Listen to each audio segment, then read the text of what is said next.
So, Curtis, I'm back. Yeah, what's up, buddy? I'm back. I have been You're back. away. Welcome back. I don't know. Have we missed episodes? It's hard to say. We do a fortnightly thing. Surely we've missed at least one, maybe two, maybe six. I don't know. No. I don't think we have, because we did one right before you left, and we're doing one now that you're back right before I leave, and then I'll be back before our next one, I think. I love the fortnightly schedule. I got to say, it feels like we take fucking ages off, yet we come back and we barely miss an episode. It's a great setup.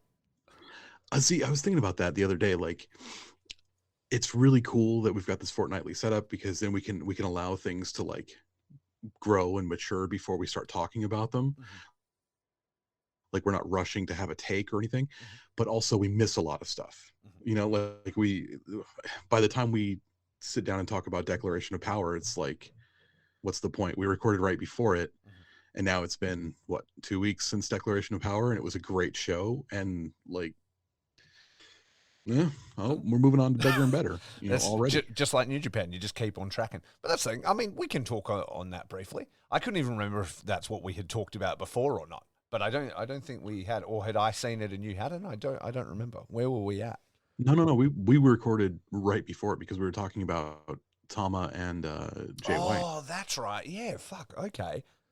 Well, then there you go. Oh, well, you know what? It's totally fine, because I imagine at this point that people realize we're not an authority on anything New Japan. We're just a couple of fans that do our best to catch it in our fucking everyday lives. And it has been busy, man. I do my best not to be an authority on anything. Anything at all. Absolutely. And for those who don't know, I have just been away for a couple of weeks. I was in Melbourne to catch ICW No Holds Barred's tour of Australia that they did enjoy with Deathmatch Down Under. I took all my podcasting gear over there. I was doing live interviews. I was meeting all my friends. I was doing all that.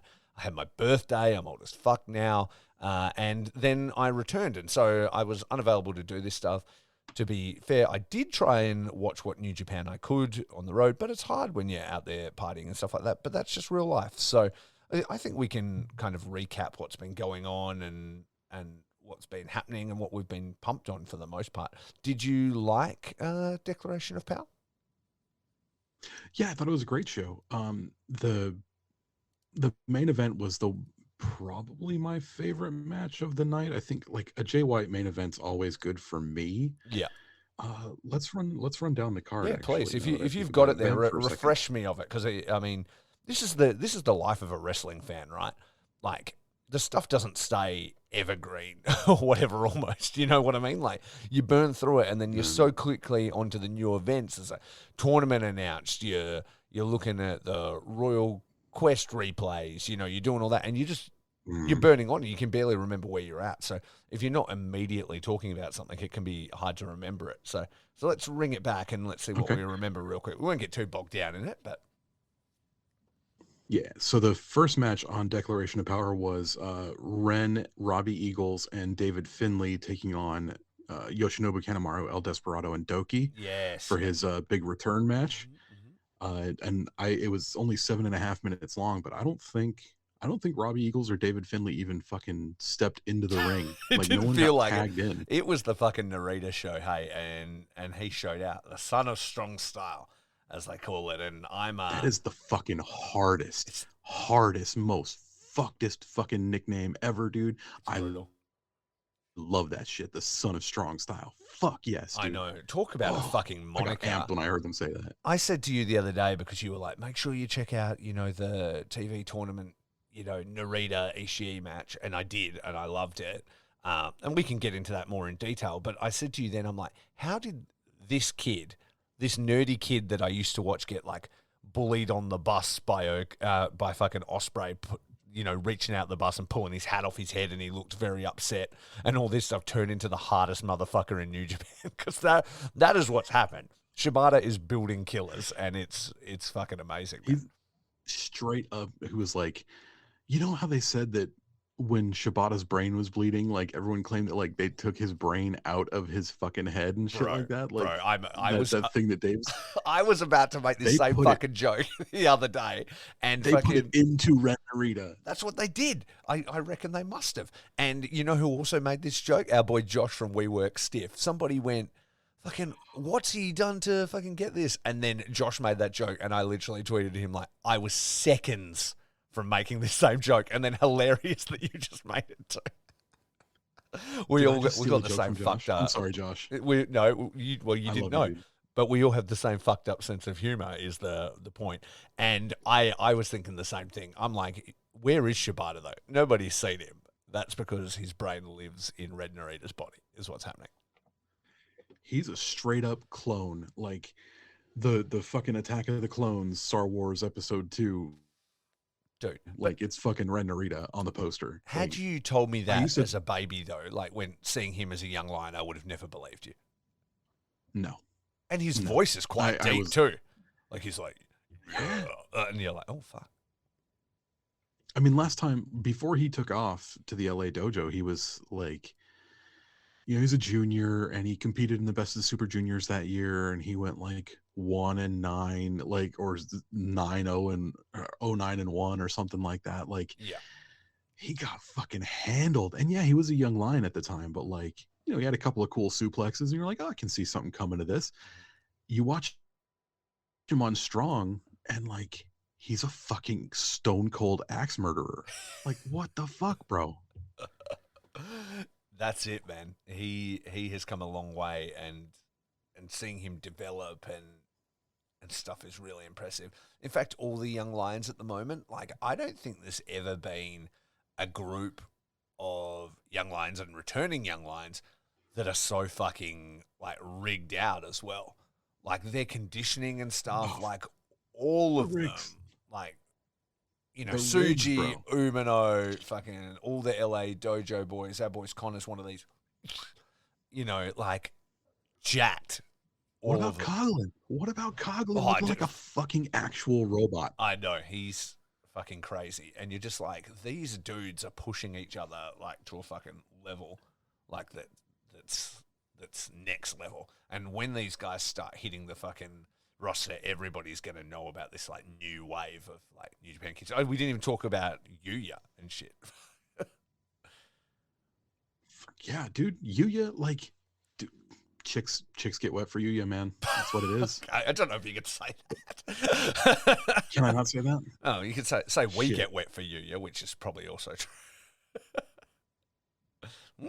Am I not a chick? I like the mullet. I'd be an ugly fucking chick. Exactly. Fuck. Anyway, I wouldn't say that. I think you'd be a beautiful woman. Next match. So yeah, our second match was the Techers versus Bad Dude Tito and Shane Haste, and fuck, I'm down with this match. I'm down for any time I can see Techers and Bad Dude Tito in the same ring, right? Absolutely. Fucking love that shit. So Zach beat Bad Dude Tito, unfortunately, in looks like about 9.5 minutes. So bad times for TMDK, but fucking great match though. So that was cool. Yeah. Plus, also always good to see the Techers back together. And I think we had sort of done a bit of a preview of this when we were talking about it. Are we thinking these are potential teams for World Tag League?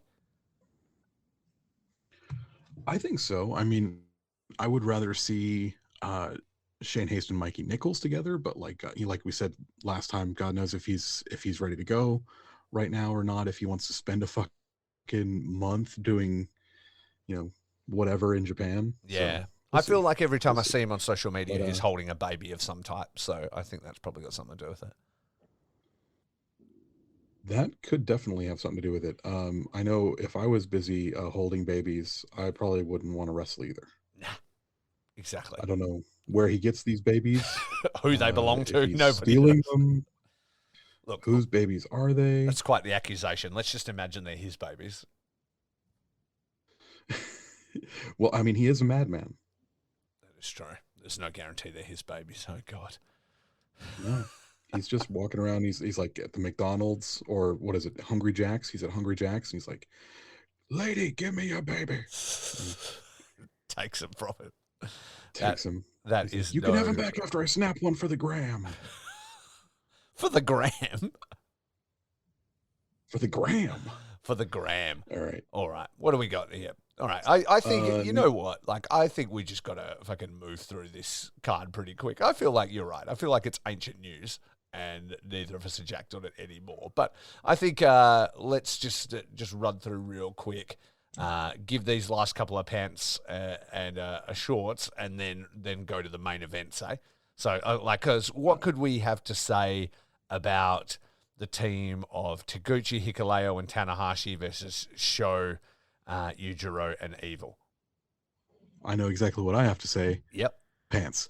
Moving Next. on. Next we had Bishamon, and so Yoshihashi, Hiroki Goto versus Great Khan and Jeff Cobb. Khan on the Cobb. Mm-hmm. Khan wins, beating Yoshihashi with the Tour of the Islands. Yep. Cool. Yep, All right. that is cool. I would love to see the United Empire start using a tag finisher. Yeah, that would be cool. Mm. Maybe like a, I don't know, Okan could like lift the person up with the Dominator choke slam, and then like as they come down, Cobb catches him and suplexes him or something. Yeah, exactly. Just some kind of combination move rather than it's just like a Tour of the Islands or a dominate, like that kind of thing. Like I would like to see them win together. That's what I like from my tag teams. I like tag finishes. Good one. Next up was LIJ taking on the United Empire. Bushi actually got the win over Francesco Akira. Yeah, wild. With the MX, and this was the match where the boy, the absolute boy, Teton, joins LIJ. Yes. Man, what a that was like a weird piece of business, but it was like pretty cool as well. Had you heard about it before watching it? Like, I think I had sort of seen something, and I had heard that Teton was joining LRJ, but then I like didn't know how it all went down. Was this all a complete surprise for you when you watched it? Yes, because I was watching a little bit delayed. Mm-hmm. But what I was doing, because this was taking place on a day that I had worked, so I didn't stay up to watch it. I went to sleep and then watched it when I woke up. Yeah. And as as I was kind of watching it, I was trying not to surf the internet or anything like that. Usually I can like stick to Facebook, is usually pretty safe, but like Twitter is dark and full of spoilers. Yeah. So I stayed off that, and I stayed off Instagram, and I was just kind of chilling watching. And I was like, oh, this is a good match. This is a good match. And then fucking Teton comes out, and I hit the fucking ceiling, bro. Yeah. I I know was you're a so big amped. Teton fan. Did you know it was him before he pulled off that second mask? Like, were you suspecting when this masked figure started like kicking people and stuff? Did you know it was him by his movements, or were you like, who the fuck is this? Absolutely not. Yeah. Absolutely not. I had no fucking clue. Yeah. And then I was just like, I was like, whoa, what's going on? We got someone new coming out. Who could it be? I thought maybe they had pulled someone back from Excursion as a masked wrestler, yeah, or it was like someone from another company, because like that's how they brought out Shingo under a mask, Yeah. the first time. Exactly. Yeah. So I was excited to see what was going on, but yeah, no, I was fucking amped when it was Teton, dude. I was like trying not to scare the dogs and stuff. Teton fucking was milking his moment too, bro. Like when he was on that apron and he was like fucking saying it all, like he was really stretching it out. He was. He He was playing to the back rows. To fucking, yeah, well, he knows when to like make a big deal, like when to fucking go into business for himself, because like he's been champion in CMLL for like quite a while now. I think he was middleweight champion CMLL for quite a while, Uh-huh. which is usually where Ryu Lee is slotted on the card. Mhm. And Ryu Lee's been kind of MIA for a while. And Teton was like, fucking next man up, buddy. And Yeah. like, so he's been working over there, like earning his due as a champion and as someone that's, a bankable star. Yes. So good for him, man. Yeah. That's my boy. That's part of my boy stable. Absolutely. And what do you think of that? Um, that kind of angle where it wasn't the traditional thing when Naito like announces a new member. Like Teton essentially just declares he wants to be a part of it, and then they just sort of all look confused and have a bit of a huddle, and they're like, "Yeah, fuck it." Well, I think like the angle they've been playing at in on comms, on American comms, English comms, sorry, is that it was Bushi's call. Bushi brought him in. Really? Yeah, and Oh, I'm down with that. I think that's fucking awesome. okay. I didn't realize that. Because I thought like when they he was down in the corner like after he'd fought and stuff. They said like he's kind of looking at Naito and stuff like that. So I couldn't tell if like Naito had brought him in, like he had Evil, like he had Sonata, like as a dude to attack somebody from behind and then be part of their thing. But then when they all had to talk about it, it was almost like Naito didn't know anything about it.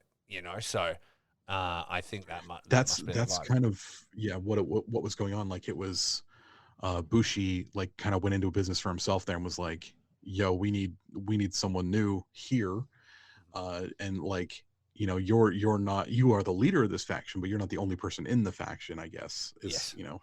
he yeah, man. Like exciting times for Lij. Like Naito was kind of iffy about the whole thing, but like Mhm.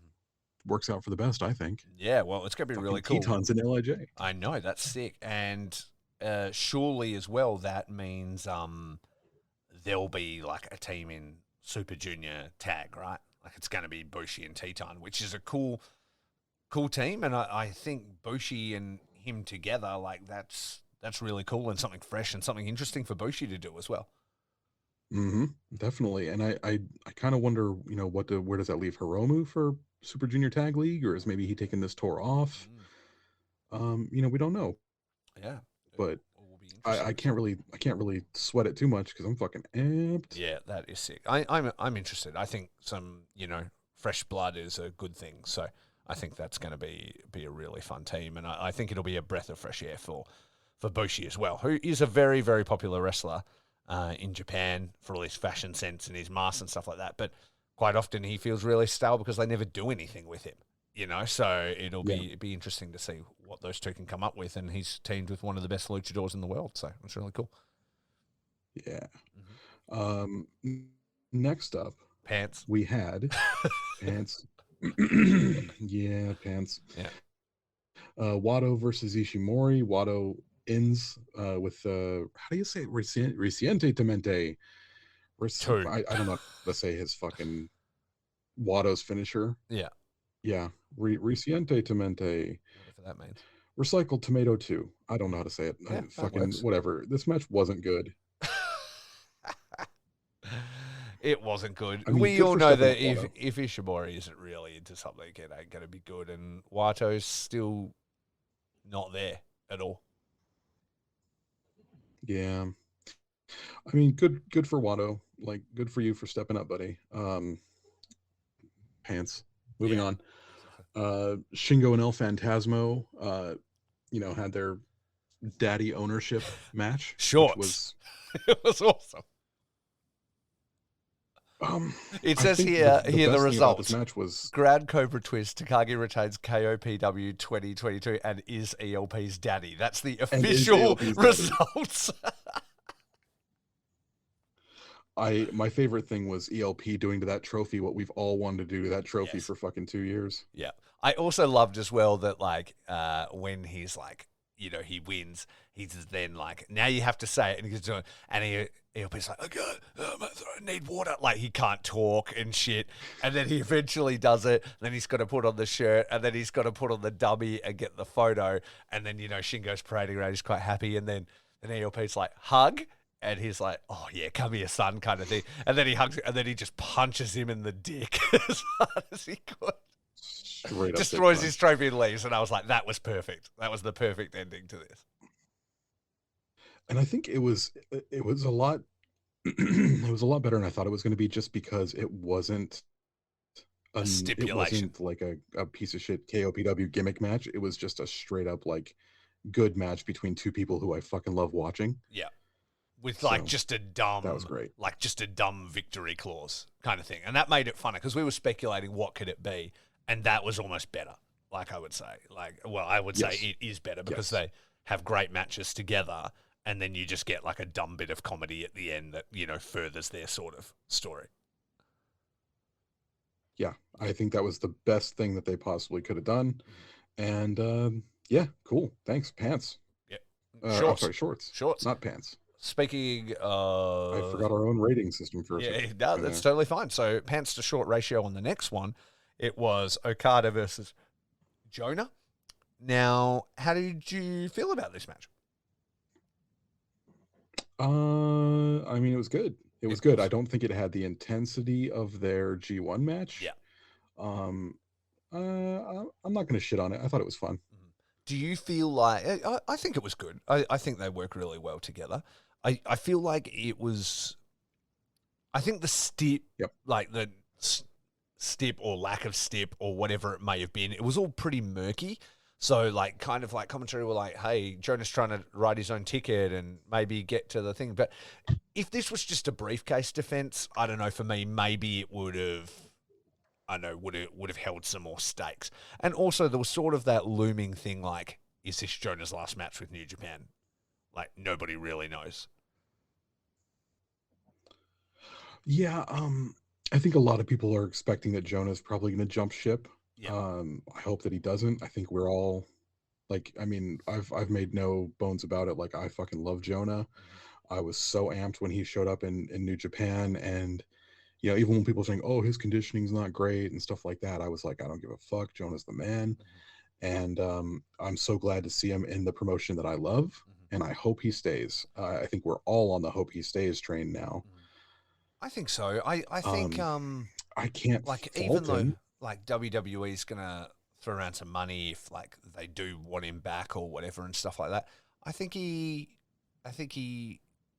could make himself worth even more if he sticks this through for a while, and also, show loyalty to the company that gave him a shot when he was fucking just dropped at a moment's notice. That's how Yeah, WWE worked, and Vince may not be there and things like that, but at the end of the day, it's a huge corporation, and if you don't tick a certain box or whatever, you're gone. Whereas New Japan has proven time and time again that they're very loyal to the people that are loyal to them. So, even if it's not forever, if was to stick through like a nice big solid run in that, he could have a job there for life and also make himself more valuable to other companies like WWE or AEW, in my personal opinion.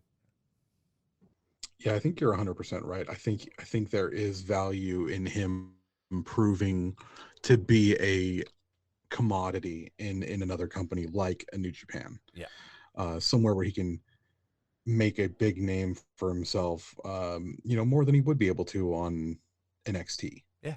I think so. I And they think might not like, bring him back on NXT. He yeah. was probably in line for a call up right before they let him go. But like But were they treating him getting like the word this? out, Like that monster status, like that New Japan yeah. gave him? They weren't like. I think they've got monsters. They don't really push them to the moon like they should. Mhm. Like they never really committed to Braun Strowman a couple of years ago when Mhm. everybody was in love with him, and there's things like that. But like that was a different regime, like you said. Somebody else is in charge now. Maybe they would push him to the moon. Who the fuck knows? Yeah. But then again, maybe there's value in him becoming an IWGP champion and then showing up in the WWE. Absolutely. And I feel like the track I think there definitely is. that he's on in New Japan, like, is that right? Like, that's the way it feels. They're treating him like he's a huge star and very, very dangerous, So he would, at the very least, be floating around that top of the card sort of thing going forward, you know? I hope so. Yeah. Really hope Exactly. so. Oh well, I hope he Um, sticks around. I think TMDK could be really cool. I'm hoping the value for him of the loyalty he was shown, the opportunities he had, the potential ceiling in New Japan, and then also them backing in TMDK and like bringing in all his friends and shit. You know, like TMDK guys aren't there if he's not there. You know, he has made that opportunity for them by being who he is and bringing in his own stable. And so it's like, well, maybe I hang around and make sure everybody is built, you know, before I head off somewhere. That would be really cool. yeah, I yeah, I think they've proven that they want to do something with him. Mm-hmm. You know, they've put him top of the card since he got there. They've made him look like an absolute monster since he got there. They made him look like a fucking winner Yeah. since he got there. Mm-hmm. And yeah, he's a fucking star. He's a star in the making right now. Well, not even in the making. He's a star now. Yeah.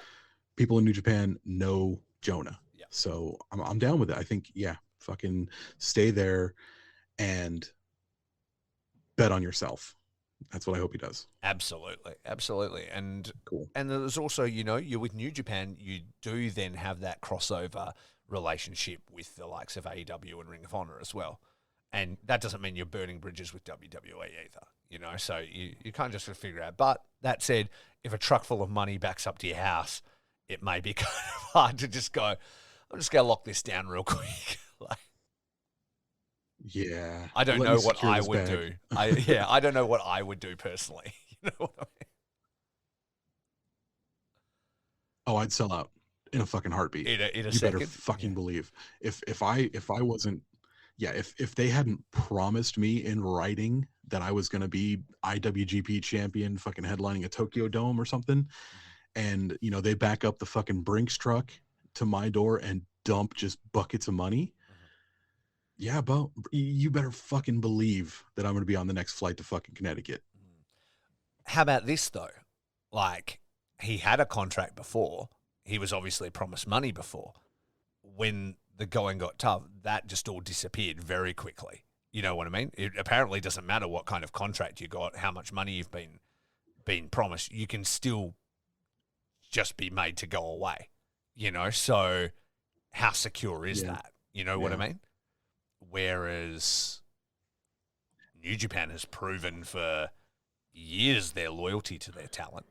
You know, if maybe if you could get yeah. locked into something, I don't know. I don't know how much, you know, New Japan would pay him, or, you know, those kind of things. I don't understand any of that. But yeah, I don't know. Well, It's they're not hard. really handing out contracts right now. You know, Exactly, exactly. But maybe you like could they're. I mean, use that as they. leverage. I don't know. I hope if they hand out contracts to anybody, I hope that they hand out contracts to Jonah, Yeah. like first and foremost. Mhm. So, He would be one you'd want to lock down for but sure. let's see. Yeah. And then we had Tomatonga and Jay White. What did you think of Tomatonga and Jay White?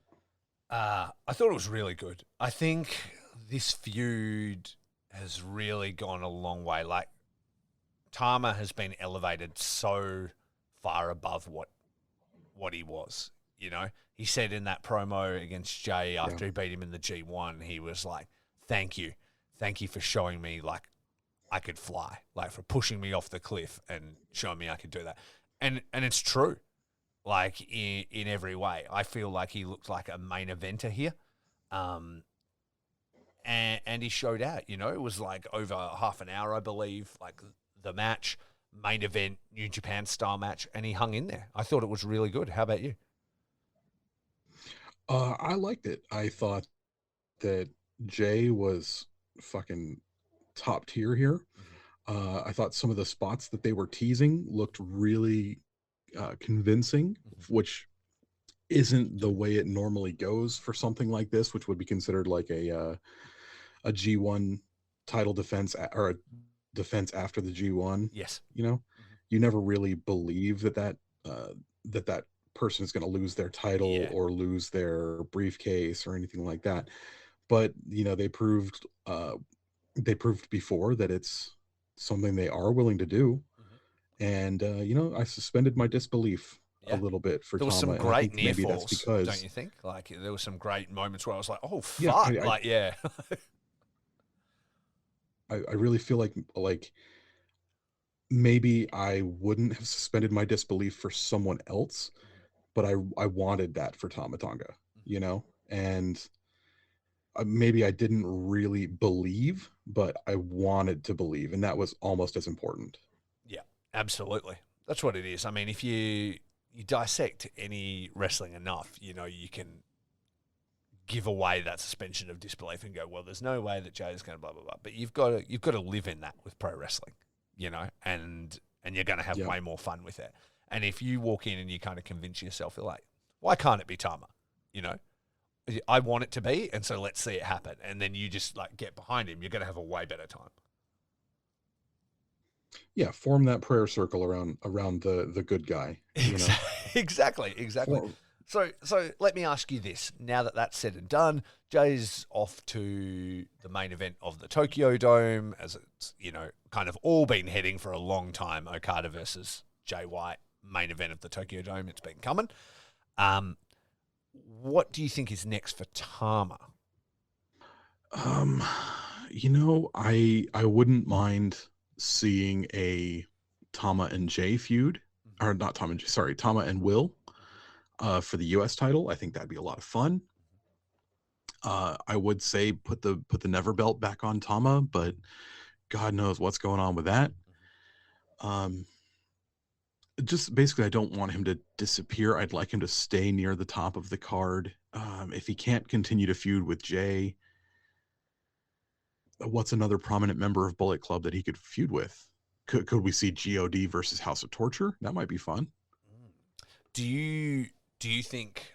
Okay, so I guess what Tama's future is probably tied in with what's going on with Hikuleo and Carl Anderson, and Carl obviously, going to WWE with the Never belt. So, do we think that Carl has one more date with New Japan? Do you think he struck up a deal? WWE wanted him. They wanted to run that angle now, and he was like, "Look, I want to do it. I'm happy to do it, but I need to do business correct, and I need to finish out this storyline with New Japan." So, because they haven't stripped him, which is what they would normally do if somebody can't defend or whatever. Do you think, and they've all been talking about it and stuff like that. Do you think they're leading to him no-showing his match with Hikuleo, and then maybe having, like, I don't know, a Wrestle Kingdom match with Tama? Tama's like, "You bitch, you wouldn't even show up and fight my brother. You ran off to your pretty palace in the fucking sky." He's like, "Show up and fucking fight me face to face. I'll pay for your airplane tickets myself. I don't give a fuck. You bring that title, and I'm gonna beat your ass under the bright lights of the Tokyo Dome." Like, I think that would probably be a waste of a feud because then you've got Tama just doing promos like on his podcast while Anderson does promos possibly on a podcast and or building a feud over Twitter. yeah, Meanwhile, they're wrestling other people in other federations, and that seems like a waste of what Tama's built right now. yeah, You know what I mean? yeah. That's understandable. That said, beating a So I think WWE I just want to see Tama superstar. have a feud. Yeah, no, that is fair. Do you think that what I've laid out is a plausible reality though? Um, Few I promo wonder. I videos back and wonder if it's going forth. to be Tama Tonga though. Yeah. It's plausible. It's very plausible. But I wonder if it's going to be Tama Tonga. I wonder if it might actually just be Hikuleo. Do you think that maybe they're looking to put that belt on Hikuleo? I would be very surprised. I would think I mean, he has a lot of potential, but I don't know if he's ready to actually like hold a major title. is it still a major title? Look, that's fair. It's still one of the single titles in New Japan. Yoshihashi went his whole fucking career without like winning one until he won like a trios belt. You know what I mean? It's still like rarefied air in New Japan to get strapped with like one of the titles, one of the singles titles. Yeah, Zach's never had a singles title, Exactly. so that's a thing. I think that never title win was Tama Tonga's first It was. singles It title as was, and well. then he lost it in his first defense to Yes. Anderson, which Yeah. I don't know So for sure, but Bright Lights, Carl Anderson. exactly. I don't know for sure, but that may have even been Anderson's first singles title in New Japan, and he was with them for fucking a decade, I think you might be right. Yeah, Actually. exactly. So, yeah. Jesus. Anyway, I don't think that's necessarily a feud that you'd be pumped on, but I do think that is there's a chance that could happen. And I'm just fucking super, I guess, super shitty on Carl Anderson right now. I mean, So right now / always. / always. / always. No, and in 2013, I liked Carl Anderson. Yeah, okay. So Bullet Club was riding high back then. So, do we think then? What are we seeing for? Are we predicting God 2.0 in World Tag League? Then are you saying Tama in World Tag League with Hikuleo? Fucking great, man. Mm-hmm. Exactly. And what's the ceiling for them? I don't think they're going to win. A lot of fun. I don't think they're would win it though. I don't feel like they've got a world tag team title run in them. Mm-hmm. I think Tama's outgrown that, and Hikuleo, I don't think he's belt ready yet. Maybe, yeah, like you just said. So, I think they can make a little noise in the tag team. Maybe actually, you know what? He's been teaming up with Tanahashi a lot recently. Maybe it's Hikuleo and Tanahashi. Okay. What about Tama and Tanahashi? They're best mates. Fuck, I'm into that. That would be cool. That's Rig City. That's a headliner right there. That's a headline act. I mean, like, imagine, we've got, I don't know what they would call themselves, Ace Gods. The Aces of Destiny. I don't know. Aces of Destiny. That's exactly what they would call them. Yeah, that's that is what they would call themselves. New Japanist name. Yeah, that is the New Japanist name, eh? Aces of Destiny actually is a fucking rad name. Anyway, and then so they would be the team, and you've got them versus like maybe not Techers, but like Con on the Cob. Them versus Con on the Cob in the finals of the World Tag League. Mm-hmm. I'm in, bro. Yeah, that would actually be really cool. That would be cool. Okay, you bring in Tanahashi and I'm sold. It's like a cheat code, isn't it? It is. It's like, all right, plug him in. Aces of Destiny. We're in on it. Hashtag it. I got sold on Aces of Destiny, man. Jeez. Yeah, that's a fucking good name, isn't it? It's better than like, I know what would be another terrible one for them, like Gorillas of Rock and Roll or something. Gorillaces. Gorilla. Oh fuck, that's terrible. Don't even put that out into the world. Yeah, I'm gonna put a prayer circle around Aces of Destiny. Yeah, I'm about it. You heard it here first. All right then, cool. So let's just talk about some of the other happenings that have been going on, because there's a few things that like I've been trying to binge watch just to sort of get up to date. And so I had a few sort of thoughts flying around that I want to run past you. Yeah. So I was catching up on Royal Quest this morning. Where were you sitting in the building? I was watching it. I'm looking at the ramp. I'm trying to see you. Where are you hanging out in the old fucking Royal Quest 2? Basically under and to the right of the camera. Oh, okay. So the camera was set up across from the ramp, mm-hmm. And I was down. So I was about I was the first row elevated. Oh, so that's cool. Those are right good above seats. Everyone's. Yeah, right above everyone's heads. I could see straight down into the ring. It was super easy. Like I had the camera view the entire night. It was great. That's perfect. Well, I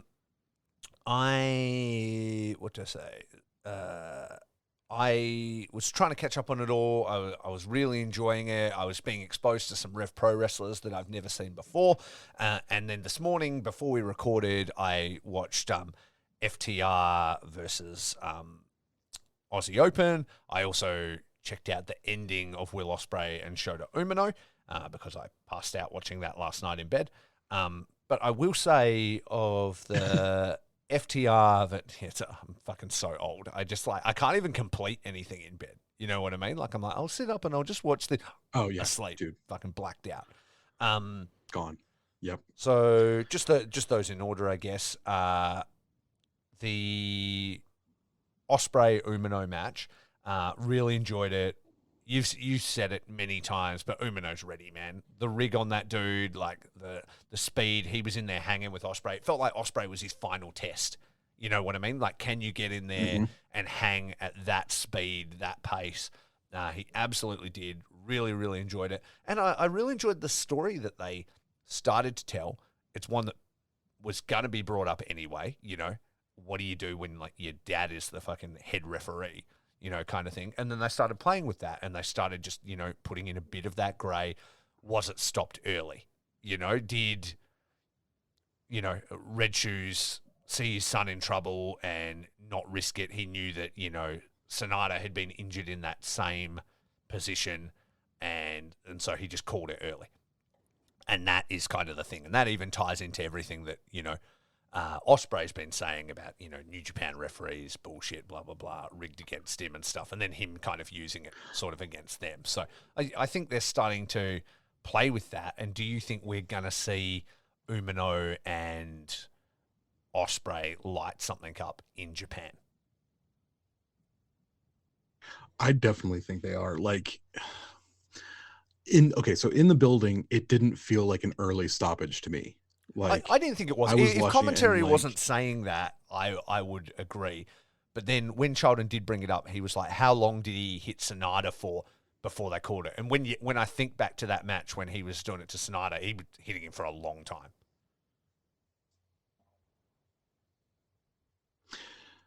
when I see Shota and Will Osprey Mm-hmm. and I get that warm fuzzy feeling about the future, Mm-hmm. um, that's a match that I want to see headline the Tokyo Dome Yes. someday. You Agreed. know, that's a match that I would love to see on a January 4th someday. That's a great fucking match, and you know, I'm glad that I got to see it. And you know, like yeah, like you said, it could be the final. He's the final boss, you know, that you have to defeat before you can come back home and make a big splash. Yeah. And yeah, Shooter's fucking ready, man. Shooter's so ready. He's got a built-in storyline when he gets back. He's got a built-in feud with two megastars because they could easily slot him in for a main event slot against Chris Jericho Mm-hmm. at a big show, Mm-hmm. which would be a ton of money. Yeah. So yeah, I think Shooter, like, now more than ever, like, come on buddy, let's fucking do this. Let's Yeah. just fucking go. You can also use him as the bridge to Moxley, right? Obviously, Moxley's still been very Definitely. vocal about wanting to do stuff with New Japan. What if you do a scenario like, you know, he comes back in Japan? I want another go round with Osprey. You know, maybe it's no rules or something like that. Maybe my dad's not even going to be in the picture. Whatever, we're going to fight. Maybe Osprey starts to take it too far again. Fucking Moxley's music hits. You know what I mean? That kind of thing. And his fucking dad comes out, basically. You know what I mean? His other dad. His American fucking Death Rider dad. You know what I mean? That kind of thing. And then he rescues him. Dad Rider. And you can use that to Dad Riders. Yeah, exactly. But then you could use that to set up Moxley and Osprey, which would be a huge match too. Yeah, definitely. I think there's Shota fits into so many great spots Yeah. in the main event scene at in Japan. There's no reason not to just fucking go. Let's Yeah. just fucking go. Let's He get it comes with done, so buddy. many Let's inbuilt stories, which is kind of amazing for like a young lion, right? And all because he just sort of got, you know, partnered with Moxley because they needed him to have a partner for mixed tags or whatever. And then Moxley, being who he is, starts to just create something with his new young boy, you know, like dragging him around and stuff. And it was kind of like the greatest gift he could have given him because he set him up to be a player when he returns. Like, you know, he gifts him that Death Riders jacket and then he's like growing into the role and stuff. And like, Shooter even has a fucking inbuilt faction You know what I mean? He could start his own faction with that, from the moment he gets back. And even like wearing the white jacket with Shooter, but then carrying the black Death Rider's jacket. There's even like a heel turn built in, you know what I mean? Or a more brutal side when he comes out actually wearing the Death Rider's jacket instead of the white Shooter jacket. There's all these little storyline elements that just come with him that is a huge advantage for a young lion coming back that none of them normally get. Absolutely. Absolutely. God, now like you're saying it, and like I thought when he's gonna come back, he's got his like Tanahashi feels going on. He's feeling his Ace Oats. Yeah. But like, man, maybe he does come back as kind of like a little bit of like a bad boy. Yeah, like you know? what if fucking that loss sets him on one, and next thing you know, Osprey's being attacked by fucking Death Rider Shooter, like he's wearing the black jacket and he's kicking the fuck out of him, like after, just as a match is finishing costs him something, you know what I mean? Like you could do stuff where it's like, you wanted to hurt me in front of my father or whatever, I'm going to hurt you in front of the world. Like there's so many things you can do with him. Like what young lion gets that? None of them, because they all debut fresh for the most part. But due to stuff like, the Forbidden Door pay-per-view, where he kind of essentially already got to debut in front of the world, he's going to be turning up like as an already known character. And Ren was a little bit, but he doesn't come with like that kind of story. He gets that cool moniker and he's kind of the second coming of Shibata, but he doesn't have like the interactions with all of those characters like Shooter does, which is the most valuable thing you could possibly have. Yeah, it's probably the best. They've set him up for success. At this point, they're putting so much faith in him. Yeah. And all you got to do is go out there and fucking achieve. Yeah. Like you've got the ball, just run. And like they're gonna put the team on his back for a while there. They're going to turn this kid into the future. Yeah. And it's gonna be fucking awesome. Yeah, I'm here for it. I don't think there's been anybody since like Okada debuted, like back from his excursion, that's gonna have that sort of impact that Shooter's gonna have. World changing. Yeah, I think they're gonna do something huge. It may even be a paradigm shift. A paradigm shift, someone might say. Exactly. Put yourself in the corner for that. That was terrible. Yeah, that was terrible. And then that stuff aside, FTR and Aussie Open, fuck, what a tag team war.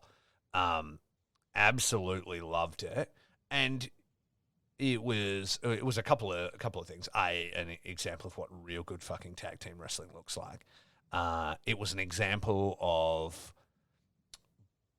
blood in a match being absolutely the right choice, like at the right time, because it began to elevate the match. And I don't mean in the way that John Moxley is bleeding every 2 seconds openly by razor blade in camera shot. I mean like it, played out in the story, which is amazing. And then the ending as well, like when Aussie Opener laying there in the ring and FTR have got the mic and they're doing this, I started to get annoyed. I'm like, do we always have to have and give it up for these guys and we all shake hands? And it was fucking great because they fucking do that all the time, like on the independents and everything. It's like, can we just have a fucking match and like heels be heels and, faces be faces and whatever. And then when they go to shake their hand and fucking Okan steps between them and gets in their face because obviously Okan and Cobb have unfinished business. And then fucking Aussie Open just throw up the crowns behind him and then he throws up. I was like, that's perfect. Because these guys shouldn't be like, oh, well, fucking thanks for kicking my ass. They're like, no, fuck you. You've got the titles that belong to our faction and we went to war. You're not our fucking friends. Like, is perfect. Absolutely. I was in the moment. I was feeling it when they were going to shake hands, and then I saw Okan step up, and I was like, "Oh!" It brought me right back down. I said, "Yes, yeah, that's what fucking needed to happen. Yeah, that's what fucking needed to happen right there." Absolutely. And a lot of the time in this world of dream matches and stuff, everybody fucking forgets, and everybody's friends at the end, and everybody has to put over the other team and stuff. No, fuck you. Like, we're enemies. Like, and that's the way it should stay. I've got a real bee in my bonnet about everybody being friends after matches lately. And I'm like, no, fucking, they need to fucking hate each other. They got beaten. There's nothing to be happy about here. And then the next time you fight again, there's fucking, this thing. And FTR can still go, I honestly believe these guys are the future of tag team wrestling. We're the present, but they're going to be the future. And guess what? Next time you meet the future, maybe it doesn't go that way. It doesn't mean you're friends because you respect them. And the faces should be saying shit like that, and the heels should be like, no, get fucked. So, yeah, I think it was perfect. Yeah, exactly. Yeah, absolutely. Exactly. Yeah. Was- Nailed it 100%. Exactly. How What's about your favorite match, yeah? Yoda Suji? Didn't get to see it. Ran out of time. What's Needed that? to speak to my friend Curtis. So You didn't see his. Oh no. I got to see him come out on the first. I haven't watched the second day at all. So I got to see him come out and just see him with my eyes, and I was like, "Who is this fucking rig?" He was looking amazing, and challenge Ishii or whatever it was. So I saw that happen, and I was like, "Cool, I can't wait to watch his match." But yeah, I haven't had a chance. All I know about it is what you've told me. But he's come a long way. We used to call him the Warhorse. We used to call him. You know how when him and Yuya sort of debuted as young lions, they would just like trade draws, right, or trade wins essentially, or they would always draw because they debuted at the exact same time. And we used to call. He's kind of a bit of, or at least he was. I don't even think he is now. He looks so fucking good, but like he almost looked when he had short teeth and no facial hair and stuff. He was sort of a bit of a buck-toothed gentleman. And he's very big, and we used to call him the Warhorse, right? Because he had horse-like features. We used to call him Warhorse, and we used to call you Little Sebastian. So it would be the Warhorse and Little Seabass is what we used to call them. We make up nicknames for them when we don't know their names and stuff like that. So it was the ongoing feud of Warhorse and Little Sebastian. And then he doesn't even resemble that person he was. It's unbelievable the transformation he's gone. And like he was always big, but he was sort of chubby and things like that. And he just looks fucking so built now. Like it's absolutely ridiculous. The physical conditioning on these young lions, I tell you. It's ridiculous. Like these kids are, like you said, they're pushing each other. Yeah. And bro, like they're gonna change the fucking world. Yeah. Like what are they putting in that chonga? When all of these kids are back, when what's that? I said, what are they putting in this chonga or whatever it's called? The stew they've all got to eat in the God. dojo. Jesus Christ! Yeah, they're putting the horse steroids like directly into the chonga. No, dude. Like the thing is, like when all these kids start appearing, when you're seeing Yoda Suji come back, when you're seeing Shooter come back, when you're seeing Ren now that he's back, when you start to see, Connors is making a name for himself in the States. Coughlin is impressing the shit out of everybody by deadlifting the entire world. And God, I missed the DJ. I gotta say it. What a fucking loss. What a loss for the company, because man, it would have been cool to see what Carl could do. But this crop is going to, they're going to bring so many eyes, wrestling eyes, because it's so easy to see New Japan now. It's so easy to see New Japan. When in 2012, when it was Okada and Tanahashi, having these banger after banger after banger, you'd hear about it online, but then you'd hear people like, oh, I don't know how to watch New Japan. And you'd have to like tell them, oh, well, here you go to New Japan World and here's where you click. And like, here's the translate. It doesn't even have English on it, but here's the translation of what you need to put in. And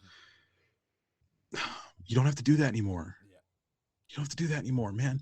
You're going to see the fucking future come to you, and you're going to be able to watch it on your fucking Amazon Fire Stick or on your fucking Chromecast or whatever. Like, oh God, it's going to be so fucking good. Yeah. It's going to be, the future is so fucking bright, dude. I'm so amped. It is. And that's a perfect segue actually to talk about the New Japan World TV title tournament, which are essentially matches that are going to be free online for new fans to watch. They've gone with that new format where it shows both guys. They'll cut like a quick promo. I haven't got to see all the matches yet, but I love it. So you get a quick snapshot. The match is 15 minutes or whatever, and it's a perfect introduction to all these wrestlers and characters that you can see for free. Like, I watched the David Finlay, Yoshinobu Kanemaru match. Great promo by Finlay.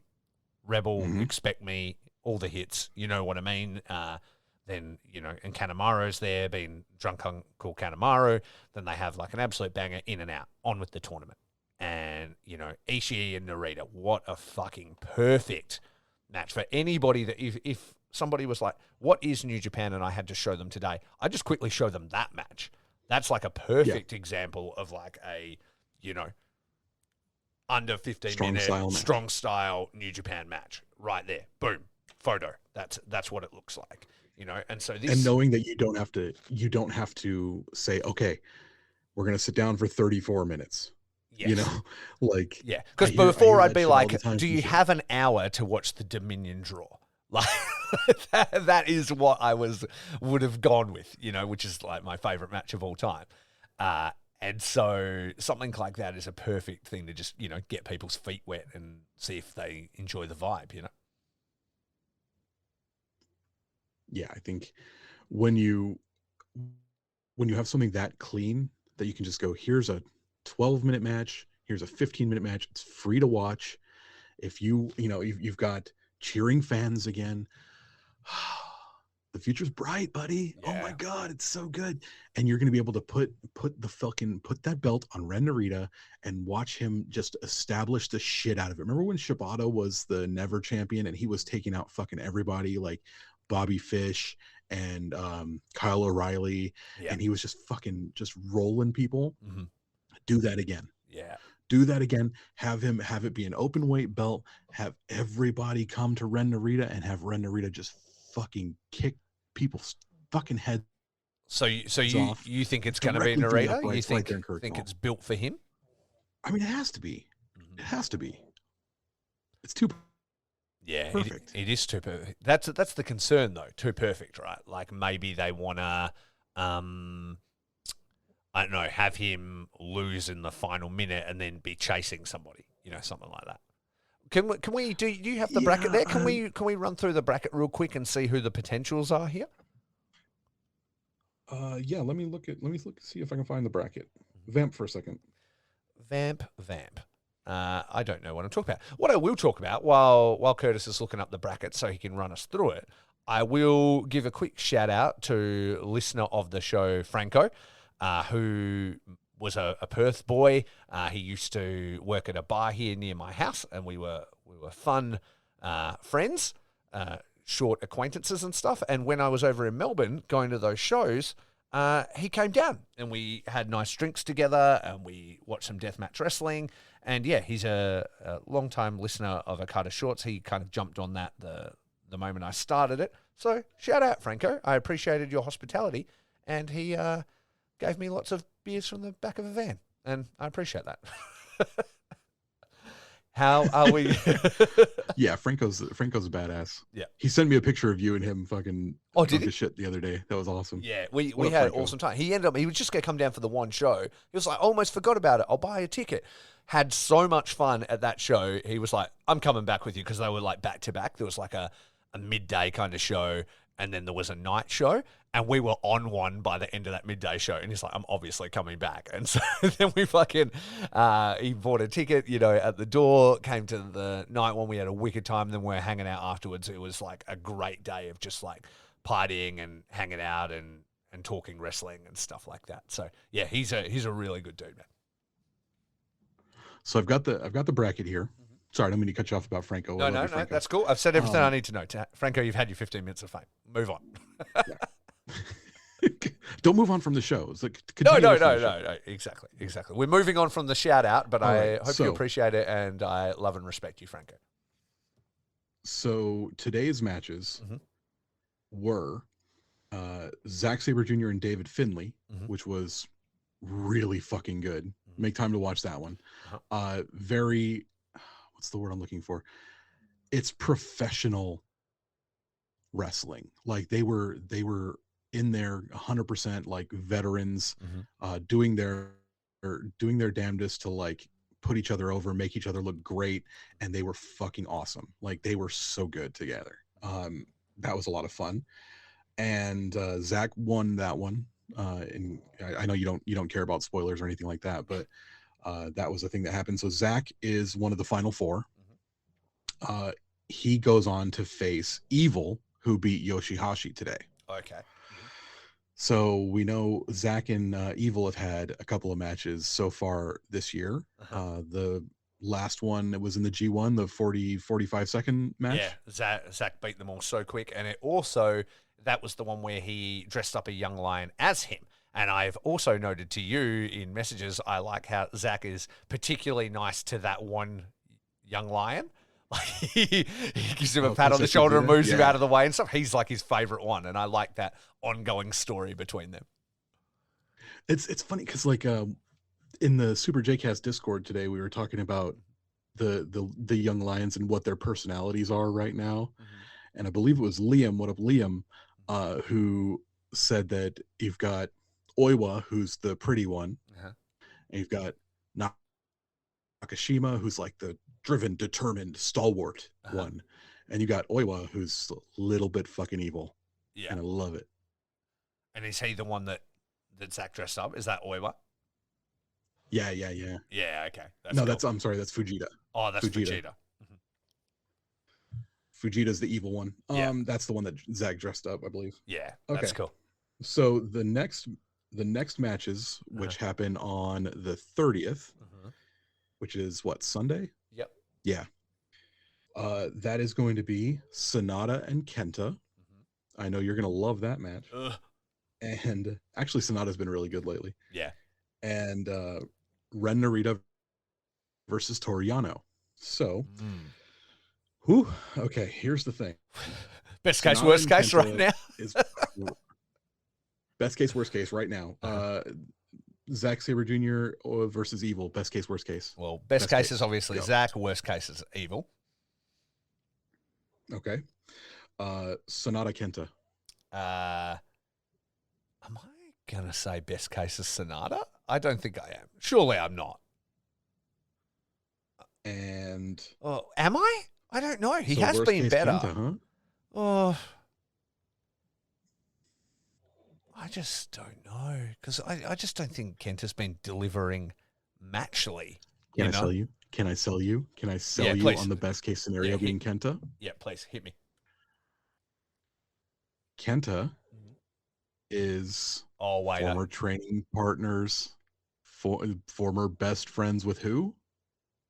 Katsuyori motherfucking Shibata. Oh, okay, yeah, okay. Kenta's the best case scenario. I know where you're going with this. Yeah, absolutely. Yeah, absolutely. So Ren Narita, obviously the best case scenario is Ren Narita over Toriano. And then we get Kenta with the old master passing of the torch down to Ren Narita. So is that the revenge for his master? Yeah, is that the way that it lines up? So if so if Kenta goes through and Narita goes through, they face off. Yep. Okay. And then that means it would be Zach versus who if he gets through? So if Zach gets through, it would be the winner of Kenta and Narita. So they're further behind. Yeah. Okay, I've got you. Yeah, they're a day behind. Right. So Kenta and Narita would be what we would pick for the next match, and then if Narita goes through there, it would be Narita versus Zach for the final. Yeah. Okay. And then so obviously our best case scenario is Narita. Is there a scenario here where Narita can't just get the job done against his master's old nemesis, and we see this being a title that Kenta holds? I don't think that Kenta's built for like 15-minute sprint like matches. No, I don't. And I think that they've stated that they want to put this on a younger person to hold this. So I mean, I think you're more likely to see Sonata make his way through.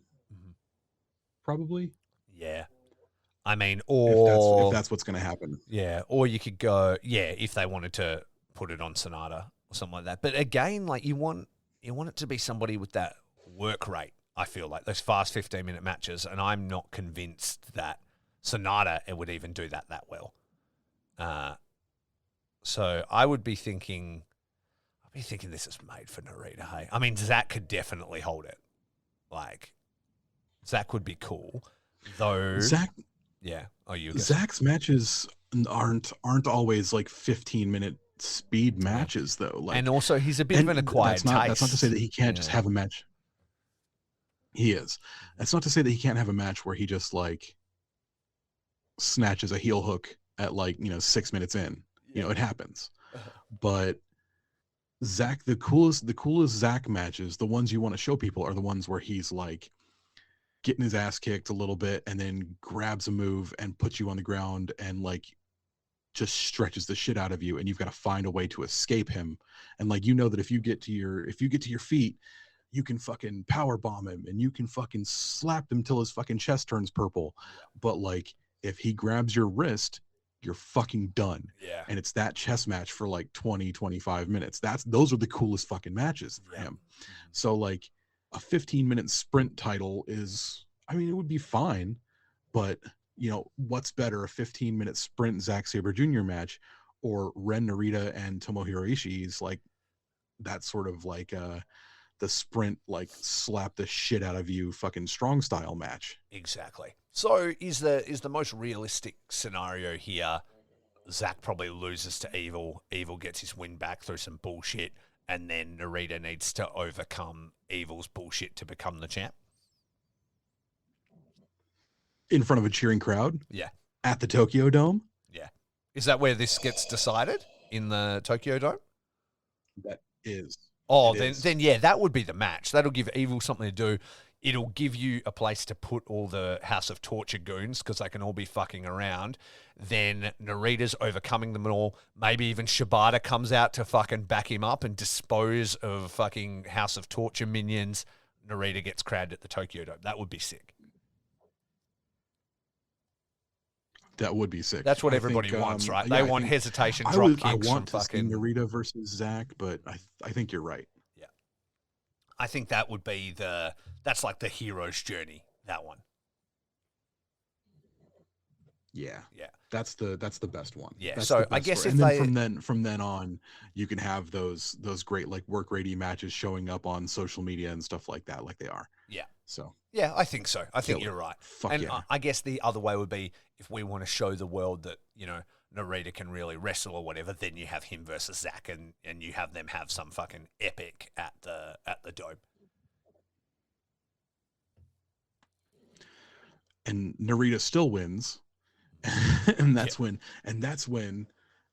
Shooter comes out and gives Narita a Death Rider jacket, and they're the first two members of the new Death Rider faction. I thought you were gonna say gives him the Death Rider fucking finisher and declares that he's fucking coming for him for the belt. Either way works. Yeah, either one of those is good. Either one works.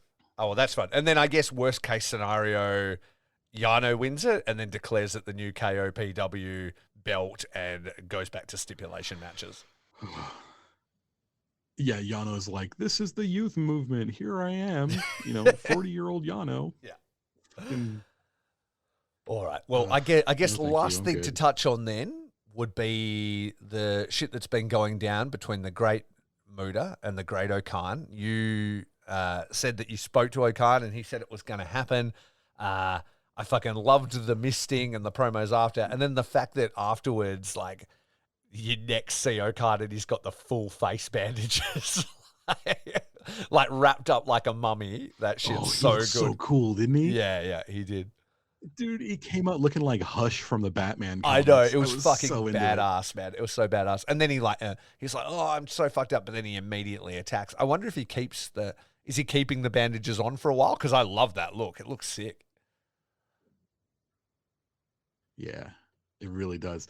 I want this at the Tokyo Dome. I want this at the Tokyo Dome so bad, if only just for the fucking entrances, the final Great Muta entrance, Uh-huh. the Great Okan's entrance at the Tokyo Dome for this like this match that they've just started building, and like it may not happen at the Tokyo Dome. God, I hope it does. I really do. I don't care if it's like his final. I don't think it's going to be Keiji Muto's final match, but I think that's going to be a tag team match. But God, I hope that we get a one-on-one Great Okan versus Great Muta at the Dome, full fucking show. You know what I mean? Yeah. Well, they've announced that like that tag match, United Empire versus Muta, Yano, and Okada, coming up. Do you think that's just the entree to then a Tokyo Dome match, or do you think that's it, one and done? I hope it's just like the beginning. You Yeah. know, Mhm. I don't I don't want to sit here and be like, I am amped to see the Great Muta. You know, Yeah. I am, but like I know Keiji Muto, like if he had one working knee, like then it would have been 15 years ago. Mhm. But like he's broken down. It's fine. He's still fucking Keiji Muto, and a broken down Keiji Muto, a broken down Great Muta is still better than most wrestlers in America. So Yeah. I don't give a shit. I don't fucking care, man. I just want to see. I want to see that. I want the spectacle. It's not often that I want to see like the spectacle. Yeah. You know, Well, it like I doesn't want have to to be see. long. Like, I mean, 90% of the match would just be, entrances. Yeah, yeah, and I'm with it. Yeah. I'm with it. So Yeah. it was funny when the lights went out and Keiji Muto came out. I was like, Great Muta came out. They are not the same person. Mhm. It was funny when the lights went out and Great Muta came out, and I was just like, these lights are off for a long time. And As he I thought slowly makes his Yano way was to the joining the ring. House of Torture, and it was just because Muta was like walking down to the ring. Yeah, yeah, exactly. Like It took him super for slowly. fucking ever. Yeah. But yeah, like you just do something nice and quick. Fucking, uh, Okan fucking manages to dodge the mist, maybe hits him with his own new, more dangerous color of mist, something like that, and fucking, essentially takes the mantle. That's how you do it. Purple mist. Yeah, exactly. But That would be that's so it. It is fucking the great sweet. mood of that. If Okan steals The mist. yeah, well, that's that. If Okan steals the Mongolian chops from Tenzon and then steals the mist from Great Muta, holy shit. He's just Like loading up the utility belt. he's just becoming like 8-year-old me's favorite fucking wrestler. See, this is what we think, though. But Oh, it is Muto, right? Like it is like that doesn't work for me, brother. He just comes in, squashes Okada in 2 seconds, and then that's it. oh God. What if, okay, Okan continues to wear the facial bandages or like has to wear a mask for a while because of the damage done from the misting. Mhm. And then during this Wrestle Kingdom match, Okan starts having his mask ripped open by the Great Muta, Mhm. revealing Kishin Okan. Oh yeah, okay, that works. He's the new Demon Okan. Yeah, that's actually. I mean, there's no It's like the reason they Kishin couldn't Liger take it all there. over again. Exactly. There's no reason they couldn't do that. I'm so in love with this idea. Yeah. I'm so in love with this idea. I want this now more than ever. Exactly. You don't need like a fucking a 5-star match out of these dudes. You just need story. That's all it needs to be. You need fun and story. Mhm. And wrestling is always at its best when it's fucking ridiculous. 100%. You know? So much fun when it's just fucking ridiculous. And this could be ridiculous. Kishin Okan, Beast King Okan, misting a purple mist at the Great Mood, and everyone going, "We've never seen purple mist before! I know. Oh my god!" I You know, know. like That, like, and Okan would want to do all that shit He fucking Oh, loves hell yeah. all the stuff. He loves all the drama. He loves all the costumes and pageantry and stuff. He'd already have stuff worked out. He'd have sketches. Like, he's already Oh, been thinking it through. yeah, dude's been planning this since he was fucking 12. Yeah, exactly right. So there's something coming for sure.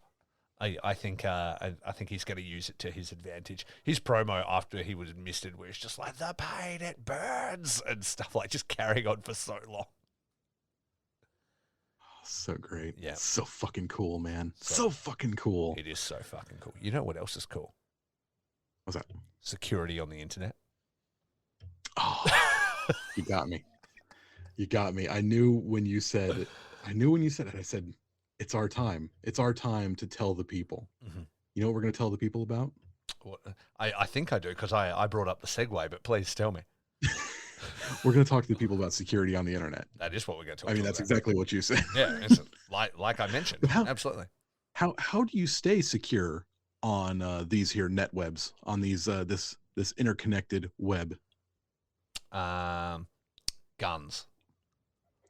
No, guns do not work on the interconnected web. I'm Oh. sorry. Oh, then what did I just buy? I hope I'm signed into NordVPN, because I think I just bought a virus. Yeah, whatever you bought, I'm hoping that when you put in your credit card information, you had the protection of NordVPN. I actually did. NordVPN is a security company that will actually use their technologies to hide what's called your IP address. It's a it's a magical system that will protect all of the information that you put out into the World Wide Web, the interconnected webs. And the way it does that is by disguising your VPN. I'm sorry, disguising your IP with.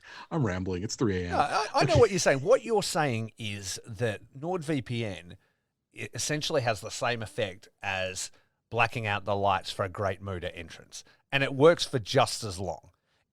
As long as you've got to activate it, it basically makes any invading evil software or nasties move as fast as the Great Muda. They can never get to the ring. They can never get to the ring that is your personal security, because it's all blacked out and that ramp is very, very long. And that's what you want. Very, very You want to long. be able to browse in safety, in security, make purchases, stream content, and meanwhile, the slow, evil Great Muda is still making its way to the ring, never to find you, because you keep moving the ring in the darkness. That's what we're trying to say, essentially. That's where I'm going with this metaphor. You said that so much better than I have the ability to say that to at 2:47 a.m. I keep forgetting how generous you are with your time, that you do this so early in the morning. It's fucking stupid. And I constantly go, can we just start this an hour later? Because I'm like waking up and tired and shit. And you're like, motherfucker, it is 2 a.m. I am the worst. And then we get on. And we chat about our dogs for 30 minutes. Yeah. From now on, we're just like hitting record straight away, because there'd be an extra half hour on this podcast where we just were talking about our dogs. And I think people would care about that. So, yeah, we're going to start telling people about them. Yeah. Well, so let's get back to NordVPN. Yeah. What's the code? Let's just tell the people what the code is and roll. Well, what I'd like you to do is to grab your exclusive NordVPN deal by going to nordvpn.com/shorts.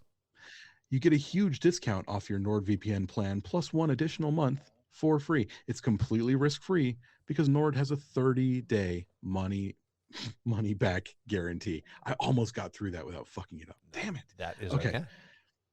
So what you do, you go to nordvpn.com/shorts. You sign up for NordVPN's. You sign up for the NordVPN plan that works for you. They have many levels of protection. You enable NordVPN on, I believe it's up to 5 different devices. I've got my laptop, both my Amazon Fire Sticks, my cell phone, and my wife's cell phone. And you feel free to surf the web.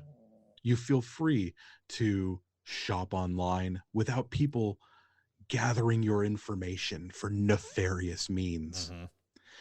Then, after you've done that, after you've ordered something new and fancy off the internet, maybe you set your VPN to America and you surf American Netflix instead of fucking English Netflix. Mhm. It's great. It's It's so good. Do I want to watch a show? Do I want to watch a show? Oh no, English Netflix doesn't have it. You know what does? Canadian Netflix.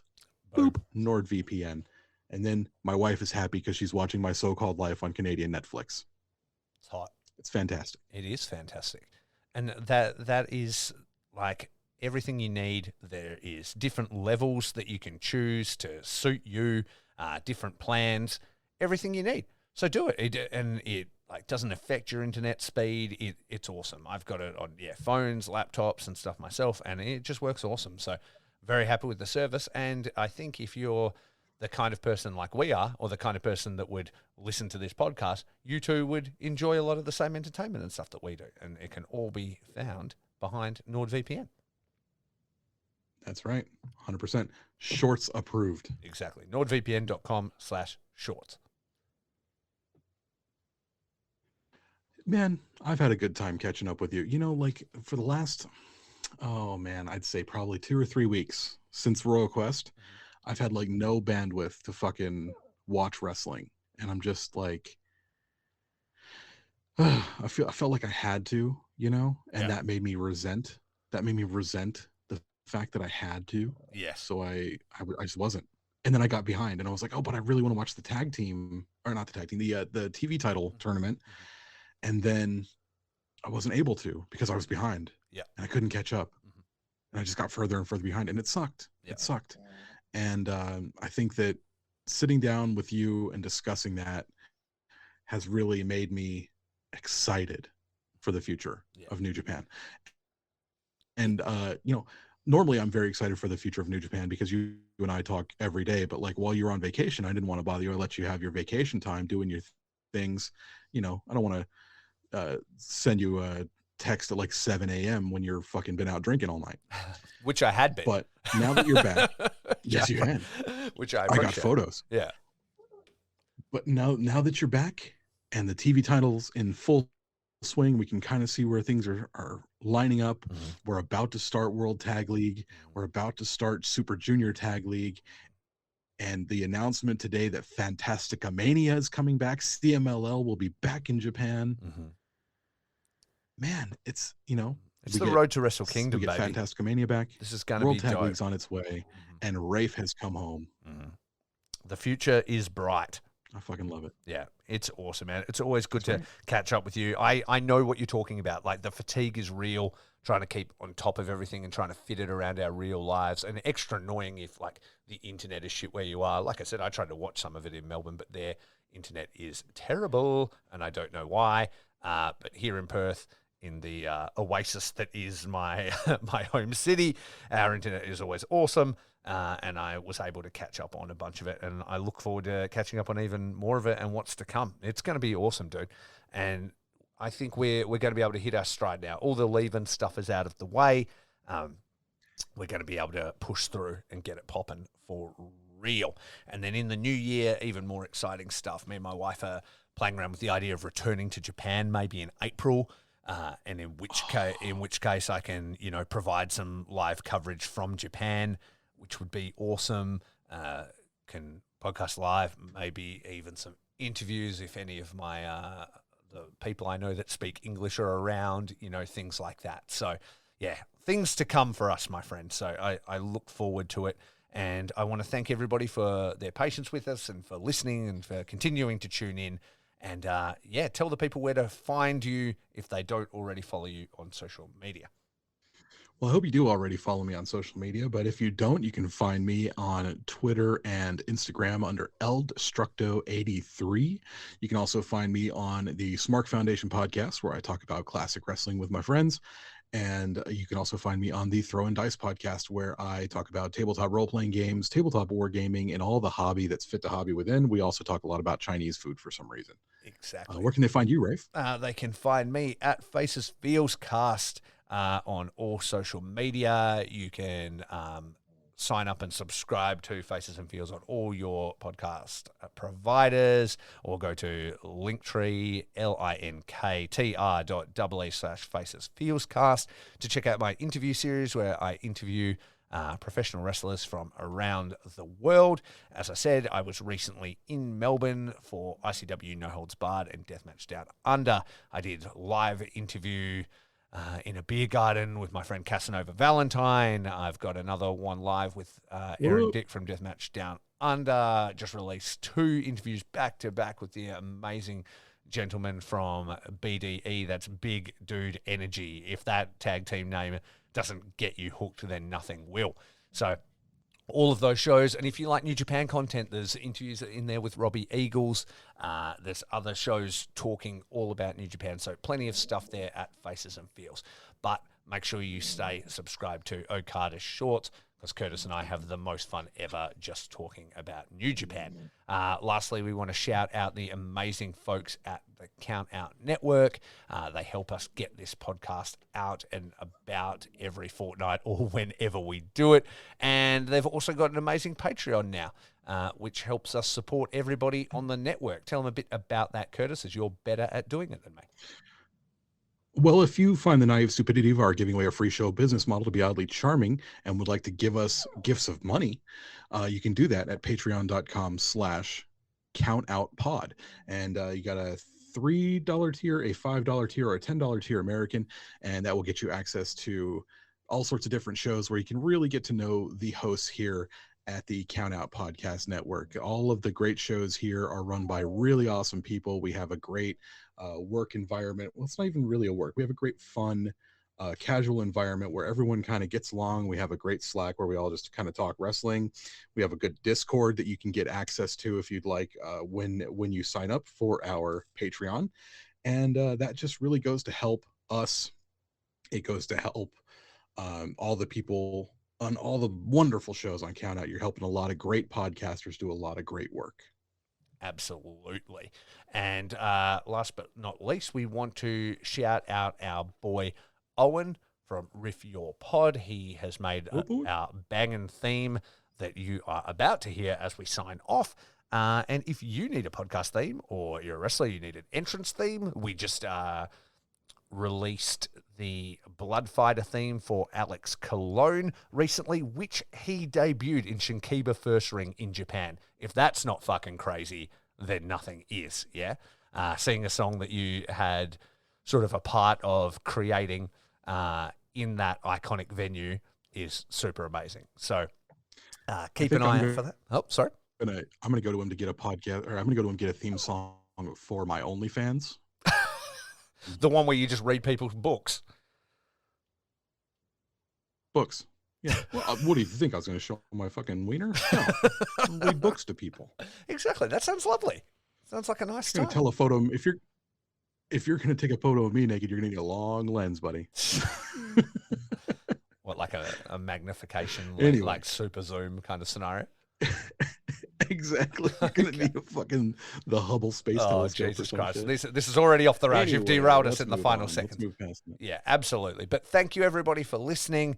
I'm too fucking sleepy. I'm just going to start derailing us. Let's get the fuck out of here. Exactly. So, what is it? It goes rate and subscribe, listen or die, keep it right, keep it tight, and most importantly, keep it what?